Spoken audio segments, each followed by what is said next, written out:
Good morning student, welcome to online class of Crescent Public School. बेटा, आज next chapter करवाने से पहले मैं आपको सिलेबस के बारे में बताना चाहती हूँ, जो सिलेबस हमारा कट हो चुका है। पहला लेसन प्रेमचंद हम कर चुके हैं, दूध के दान। सेकंड कृष्णा सोबती आज हम करेंगे, कृष्णा सोबती का लिखा हुआ मियाँ नसीरुद्दीन, ये आज हम करेंगे। थर्ड आपका सत्यजीत राय का लिखा हुआ अप्पू के 7.5 साल कट चुका है। बाल मुकुंद गुप्त का विदाई संभाषण भी कट चुका है। उसके साथ साथ मन्नू भंडारी का रजनी भी कट चुका है। और 10th सैयद हैदर रजा का आत्मा का ताप, ये भी कट चुका है। तो 3rd, 4th, 7th और 10th चैप्टर आपके कट चुके हैं।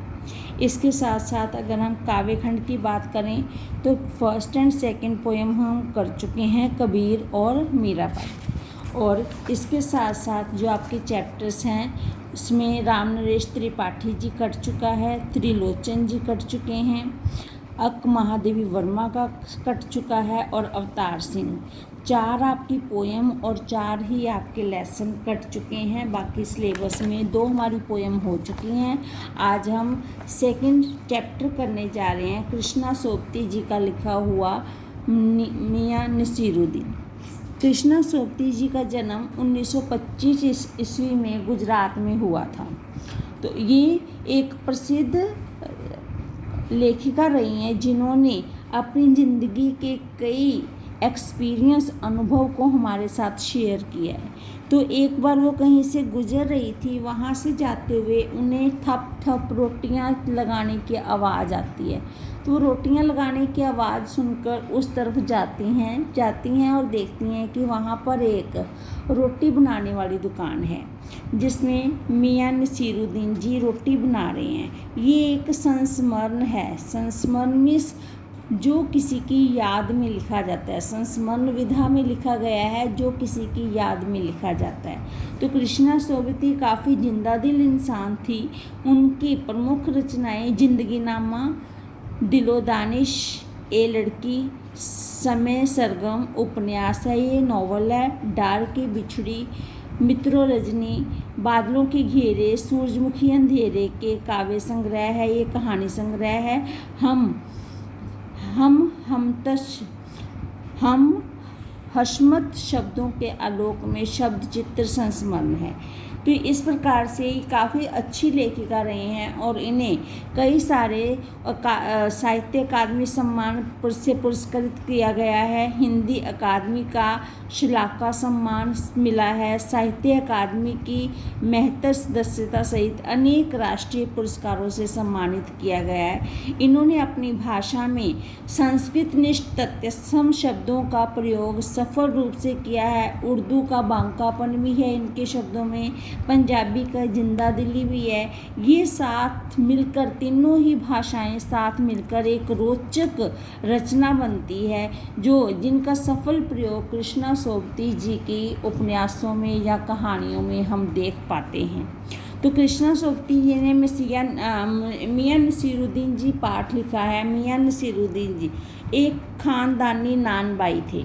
खानदानी नानबाई मिस रोटियां पकाने वाले एक खानदानी नानबाई थे, जो अपनी ज़िंदगी के सभी पल सिर्फ उन्होंने सिर्फ रोटियां ही पकाई। वो कई प्रकार की रोटियां बनाते हैं, जैसे हम आजकल भी जानते हैं, कोई प्याज की रोटी होती है, कोई दाल की मिस्सी रोटी होती है, उसी प्रकार से नान होते हैं। तो ये अलग अलग किस्म होती है रोटी की। तो वो कई प्रकार की रोटियां बनाते हैं। वो वहाँ से गुजरती है तो उनकी थप थप की आवाज़ सुनकर वो उस तरफ जाती है। जाकर देखा तो एक इंसान रोटियां लगा रहा है। तो वो काफ़ी उससे अट्रैक्टिव हुई। कहती, आप ये क्या कर रहे हैं, आपने ये कहाँ से सीखा? तो वो कहता है, हुनर सीखने की ज़रूरत नहीं पड़ती, हुनर हमारे में अपने आप ही आ जाते हैं। अगर कोई काम है, हर काम को लगन और मेहनत से सीखा जाता है। अगर हम कोई भी काम लगन और मेहनत से करते हैं तभी हम उसमें सफल होते हैं। तो वो कहते हैं कि ये मैंने इसको कहीं से सीखा नहीं है, ये हमारे खून में है। मेरे दादा परदादा सभी के सभी नान भाई थे, उनकी इस कला को मैंने देखा, अपनाया और इसमें मैंने अपनी मशहूरियत हासिल की, अर्थात इसी कला से मैं आज मशहूर हूँ। तो हमारे जो दादा परदादा थे वो तो अपने समय के महान नान भाइयों में से एक थे, जो बड़े बड़े राजाओं के लिए काम करते थे। तो उनकी वार्तालाप किस प्रकार से चली, क्या क्या वो पूछती हैं, मियां नसीरुद्दीन जी क्या क्या जवाब देते हैं, हम इस पाठ में पढ़ेंगे। तो चलिए स्टार्ट करते हैं। हमारा दूसरा पाठ मियां नसीरुद्दीन। साहबो उस दिन अपना मटियाल महल की तरफ से साहबो मिस कृष्णा सोबती जी उस दिन अपन मटियाल महल की तरफ से न गुजर जाते तो राजनीतिक, साहित्य और कला के हजारों हजार मसीहों के धूम धड़ाके में नान भाइयों के मसीहा मियां नसीरुद्दीन को कैसे तो पहचानते और कैसे उठाते लुत्फ उनके मसीही अंदाज का।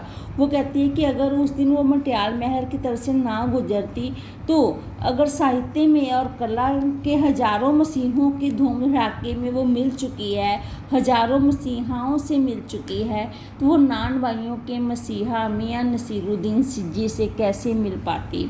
हुआ यह कि हम एक दोपहरी जामा मस्जिद के आड़े पड़े मटियाल महल के गड़ैया मोहल्ले की ओर निकल गए। एक निहायत मामूली अंधेरी सी दुकान पर पटापट आटे का ढेर सनते देख ठिठके मिस रुके। उन्होंने देखा कि एक छोटी सी दुकान पर आटे का ढेर लगा हुआ है, तो उसको देखकर वो रुक गई। सोचा सेवइयों की तैयारी होगी, पर पूछने पर मालूम हुआ कि खानदानी नान भाई मियां नसीरुद्दीन जी की दुकान पर खड़े हैं। उसने सोचा कि इतना आटा शायद सेवइयों के लिए होगा, सेवइयाँ से बनवाने की तैयारी होगी, लेकिन जब उसको पता चला तो वो खानदानी नान भाई मियां नसीरुद्दीन जी की दुकान पर थी। मियां मशहूर हैं 56 किस्म की रोटियां बनाने के लिए, अर्थात वो फेमस हैं कि वो 56 प्रकार की रोटियां बना सकते हैं, अर्थात 56 टाइप ऑफ चपातीज़ वो तैयार हमेशा करते हैं। हमने जो अंदर झांका तो पाया मियाँ चारपाई पर बैठे बीड़ी का मजा ले रहे हैं। मौसमों की मार से पका चेहरा, आँखों में कैया भोलापन, पेशानी पर मजे हुए कारीगर के तेवर। ये उनकी वो खूबियाँ बता रही है कि वो बीड़ी सुलगा रहे थे और साथ में उनका जो हुनर है वो उनके चेहरे पर ही नज़र आ रहा था कि उनका चेहरा जो है मौसम की मार से पक चुका है, अर्थात वो अधेड़ उम्र के हैं। आँखों में काइयाँ भोलापन, आँखों इनकी भोलापन है। परेशानी में मजे हुए, पेशानी में मजे हुए, पेशानी में पेशे से मजे हुए कारीगर के तेवर कि एक एक्सपर्ट कारीगर, एक्सपर्ट जो पर्सन होता है उसके अंदर जो उसके तेवर होते हैं कि वो सक्षम है, वो तेवर उनके चेहरे पर उसको नज़र आए। हमें ग्राहक समझ मियाँ जी ने नज़र उठाई। फरमाइए। झिझक से कहा, आपसे कुछ एक सवाल पूछने थे, आपको वक्त हो तो? मियां नसीरुद्दीन ने 5000 अंदाज से सिर हिलाया। निकाल लेंगे थोड़ा वक्त, पर यह तो कहिए आपको पूछना क्या है। उन्होंने कहा आपके पास समय है? तो वो कहता समय तो निकाल ही लेंगे, आप ये तो बताओ कि आपने पूछना क्या है। फिर घूर कर देखा और जोड़ा, मियाँ कहीं अखबार नवीश तो नहीं हो? वो अखबार वालों से बहुत ही नफ़रत करते हैं। वो सोचते हैं कि जो अखबार वाले होते हैं वो निठल्ले होते हैं, पढ़ने वाले भी और लिखने वाले भी, तो वो उनसे नफ़रत करते हैं। फिर उन्होंने सोचा कुछ कि शायद ये अखबार वाली तो नहीं है जो प्रश्न पूछ रही है, तो उन्होंने पूछा अखबार वाली हो? यह तो खोजियों की खुराफात है, यह तो अखबार बनाने वाले और अखबार पढ़ने वाले दोनों को ही निठल्ला समझते हैं। कामकाजी आदमी को इससे क्या काम है। खैर, आपने यहाँ तक आने की तकलीफ़ उठाई है तो पूछिए, क्या पूछना चाहते हैं। वो दोनों को निठल्ला समझते हैं, फिर भी वो कहता है कि चलो आपने यहाँ तक आने की तकलीफ़ उठाई है तो पूछो, क्या पूछना चाहते हो। पूछना यह था कि किस्म किस्म की रोटियाँ पकाने का इल्म आपने कहाँ से हासिल किया। मियां नसीरुद्दीन ने आँखों में कंचे हम पर फेर दिए, फिर तरेर कर बोला, क्या मतलब? पूछिए साहब, नान भाई इल्म लेने कहीं और जाएगा क्या? नगीना साज के पास एक आईना साज के पास, क्या मीना साज के पास, या रफूगर रंगेज या तेली तंबोली से सीखने जाएगा। उसने पूछा कि कहाँ से सीखा, तो वो काफ़ी सारे उनको उदाहरण देकर कहता है कि अगर एक दर्जी है तो वो क्या किसी दर्जी और के पास सीखने जाएगा, अगर कोई कारीगर है तो वो किसी और कारीगर से कला सीखने जाएगा। इस प्रकार से वो कहता है कि अगर कोई नगीना साज है तो वो क्या किसी और के पास नगीने लेने जाएगा। नगीने होते हैं हमारे हीरे। तो इस प्रकार से वो कई कहते रफूगर हमेशा अपना ही रफू करता है, वो कभी किसी के पास नहीं कहता। क्या फरमा दिया साहब, यह तो हमारा ख़ानदानी पेशा ठहरा।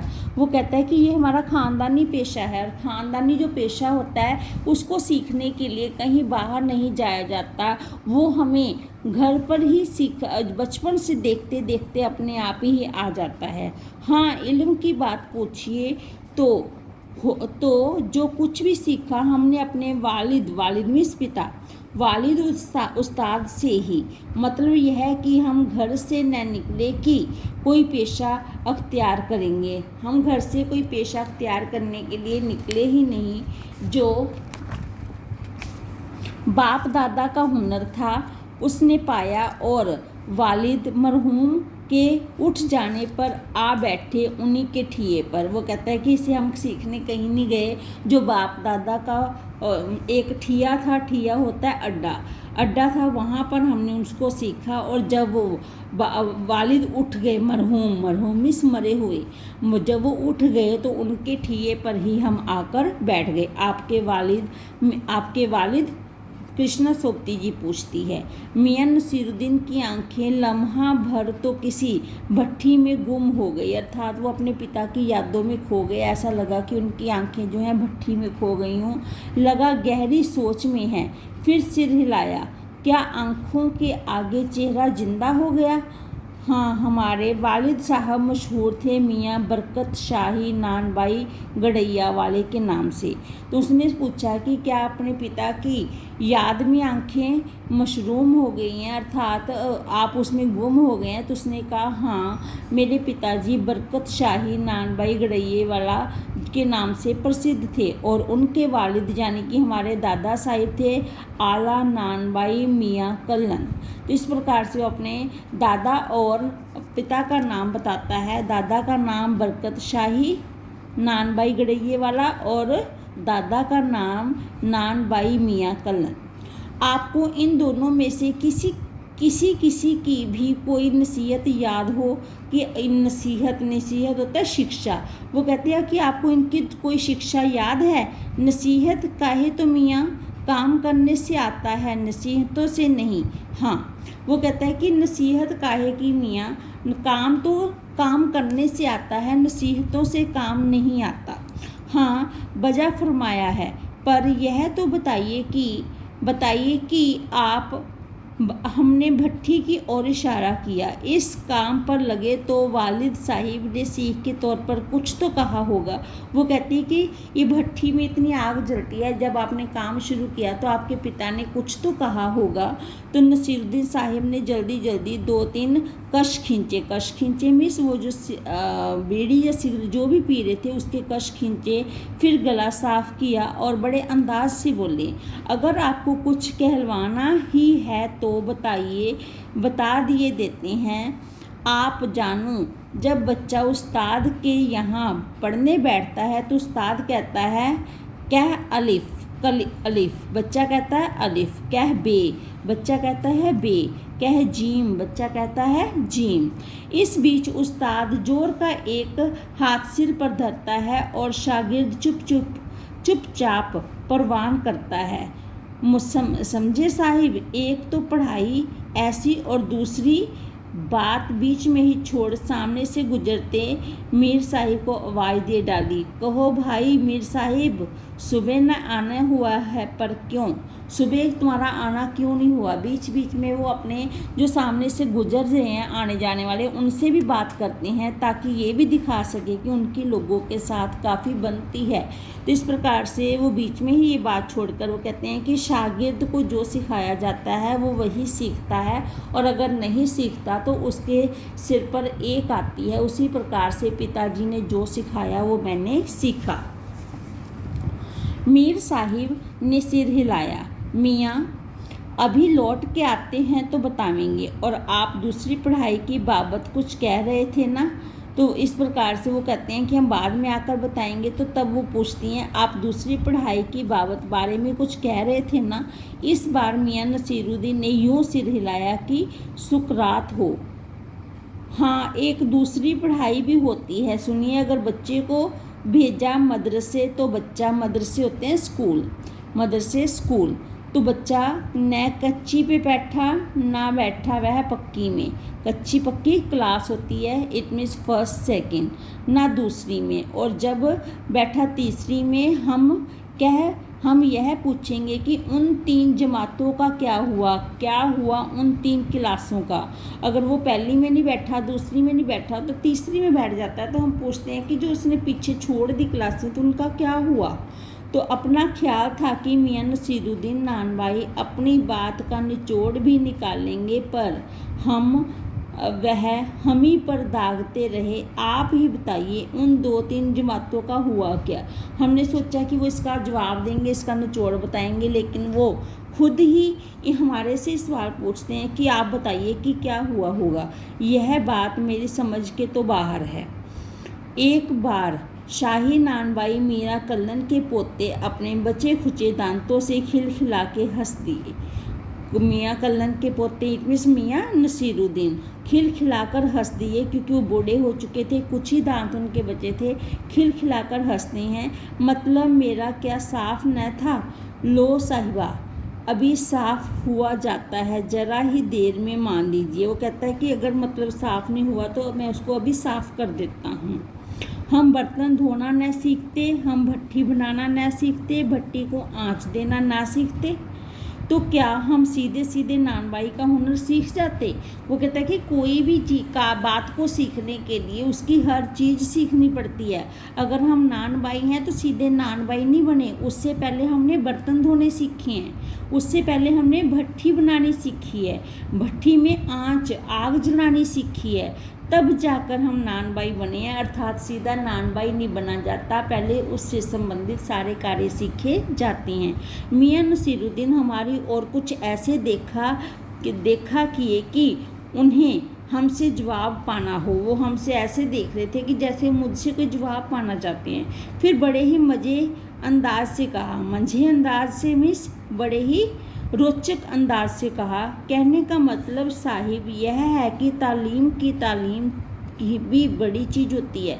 वो कहता है कि तालीम मतलब शिक्षा की भी बड़ी चीज़ होती है। सिर हिलाया, हाँ साहिब माना। फिर उसने भी सिर हिलाया कि हाँ साहिब माना कि तालीम तो बड़ी चीज़ होती है। मियाँ नसीरुद्दीन जोश में आ गए।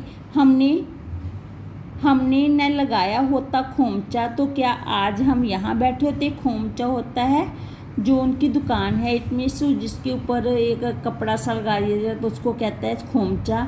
तो हम क्या यहाँ होते। मियाँ को खोमचे वाले दिनों से भटकते देख हमने बात का रुख मोड़ा। आपने खानदानी नानबाई होने का जिक्र किया, क्या यहाँ और भी नानबाई हैं। वो कहती कि आपने कहा कि आप खानदानी नानबाई हैं, तो क्या यहाँ और भी कोई नानबाई है। तो मियाँ ने घूरे वो तेरे पर खानदानी नहीं। सुनिए, दिमाग में चक्कर काट गई है एक बात। हमारे बुजुर्ग से बादशाह सलामत ने यूँ कहा, मियाँ नानबाई कोई नई चीज़ खिला सकते हो। तो कहते हैं कि बहुत सारे हैं नानबाई तो, लेकिन खानदानी नहीं है। तो वो कहती है, वो सुनिए, वो कहते हैं मेरे दिमाग चट कर गई कि ये कैसे। वो कहते हैं कि जो बादशाह होते थे, एक बार एक बादशाह ने बुलाया और कहा कि नान भाई कोई ऐसी चीज़ खिला सकते हो जो आज तक ना बनी हो, तो हुक्म दीजिए जहाँपनाह। जहाँपनाह कहते हैं राजा को।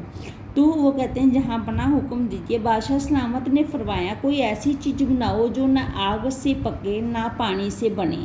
तो क्या उसने ऐसी चीज़ बनाई? क्यों न बनती साहिब, बनी और बादशाह सलामत ने खूब खाई और खूब सराही। वो कहती है कि हाँ, ऐसी चीज़ उसने, मेरे पिता इतने दादा परदादा ने बनाई भी और राजा ने खाई भी और उसकी बहुत सराहना की, उसकी बहुत विशेषता भी बताई। लगा हमारा कुछ आना रंग लाया चाहता है। उसने बेसब्री से पूछा यह पकवान क्या है, कोई ख़ास है चीज़ होगी? तो वो सोची कि मुझे कुछ, मेरा यहाँ आना रंग लाएगा, मुझे किसी ख़ास चीज़ के बारे में पता चलेगा। तो उसने बेसब्री से पूछा कि वो पकवान क्या था, वो ख़ास चीज़ क्या होगी? मियाँ कुछ देर सोच में खो गए और सोचा पकवान पर रोशनी डालने को है कि नसीरुद्दीन साहिब बड़ी रुखाई से बोले, हम ना बतावेंगे। वो बड़ी रुखाई से बोलते हैं कि ये मैं नहीं बताऊंगा, बस आप इतना समझ लीजिए कि एक कहावत है कि न कि ख़ानदानी नानवाई कुएं में भी रोटी पका सकता है। वो कहता है कि हमारी कहावत है कि जो ख़ानदानी नानवाई होते हैं वो कुएं में भी रोटी पका सकते हैं। तो इस प्रकार से उन्होंने राजा की चुनौती को स्वीकार किया और बिना आग और बिना पानी के भी उन्होंने रोटी बना दी। कहावत जब भी गढ़ी गई हो हमारे बुजुर्गों के कर्तव्य पर ही पूरी उतरती है। वो कहता है जब ये कहावत बनी थी तो हमारे बुजुर्गों के कर्तव्य होता है कारनामों पर ही पूरी उतरी थी। मज़ा लेने के लिए टोका, कहावत यह सच्ची भी है क्या? मियाँ ने तरेरा में इस गुस्से से देखा, और क्या झूठी है? आप ही बताइए, रोटी पकाने में झूठ का क्या काम? झूठ से रोटी पकेगी? क्या पकती देखी है कभी? रोटी जनाब पकती है आँच से, समझे? सिर हिलाना पड़ा। ठीक फरमाते हैं। इस प्रकार उसने कहा कि बिना झूठ से कभी रोटी नहीं पकती, झूठ से सिर्फ ख्याली पुलाव बनते हैं, रोटी नहीं बनती। तो आज अगर रोटी बनी है तो वो आँच पर, सच पर बनी है। तो इस प्रकार उसकी बात में हाँ मिलाने के लिए उन्होंने हाँ कर दी, अर्थात सिर हिला दिया। अगला पाठ हम अगली वीडियो क्लिप में करेंगे। धन्यवाद।